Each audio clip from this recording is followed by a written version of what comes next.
La fonction si-erreur, une petite fonction très simple qui peut nous dépanner grandement et qu'on a tendance assez souvent à oublier. Donc ici, on va pour le test, je vais créer une fonction aléatoire, donc aléatoire entre bornes. Donc ça c'est intéressant, ça va me permettre de sortir des valeurs numériques entières comprises entre 0 et 3, voilà. Donc ici, je vais recopier et je recopie sur le côté. D'accord. Donc ici, comme ce sont des valeurs aléatoires, c'est recalculé à chaque fois que l'on recalcule la feuille. Alors pour recalculer manuellement la feuille, ou forcer le recalcul, vous avez la touche F9, la touche de fonction F9 du clavier, en haut, voilà. Donc quand vous appuyez sur F9, tout classeur est recalculé. Ok. Donc le principe ici sera de dire, voilà, je fais une opération égale cette valeur divisée par celle-ci. Je crois que là, vous avez compris que je risque d'avoir des petits problèmes étant donné que je ne maîtrise pas les valeurs qui sont ici. Donc si je fais F9, voilà, ça peut marcher comme ça peut ne pas marcher.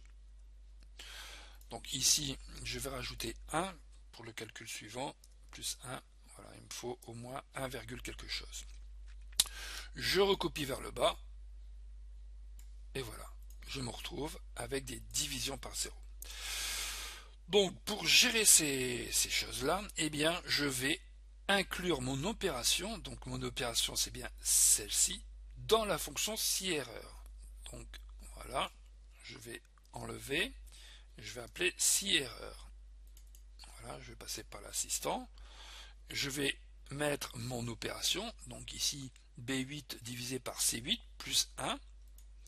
Donc ici il teste le fait de mon opération ici avec le 0, donc il a bien trouvé une erreur.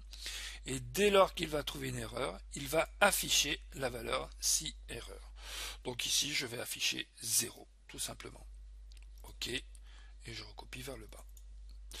Donc du coup, vous pouvez remarquer, F9, voilà, je n'ai plus d'erreur en résultat d'opération.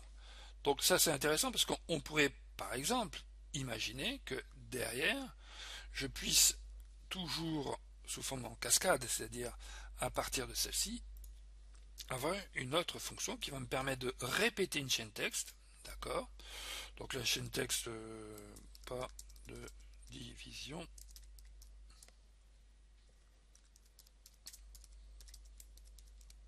par exemple, d'accord. Donc attention, c'est une chaîne texte, donc j'encadre de guillemets. Donc cette petite fonction va me permettre de répéter une chaîne texte un certain nombre de fois. Et ce nombre de fois, je vais aller le chercher ici. Alors c'est pour ça que je vais mis plus 1 dans le résultat de cette opération, parce que bien sûr, il va répéter le nombre de fois entier, d'accord. Donc c'est entier inférieur, donc ce sera 1. OK. Voilà, et je peux recopier vers le bas. Donc ici, je vais passer en mode formule. Voilà.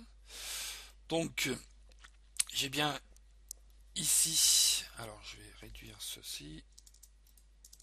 Voilà. Hop, je repasse, tac et tac. Voilà. OK. Donc j'ai bien ici mes opérations, d'accord. Et ici, ma répétition de caractères qui dépend de la fonction si-erreur. Et voilà, je peux comme ceci gérer l'erreur de façon à ce qu'elle ne vienne pas perturber les opérations qui découlent de la colonne E.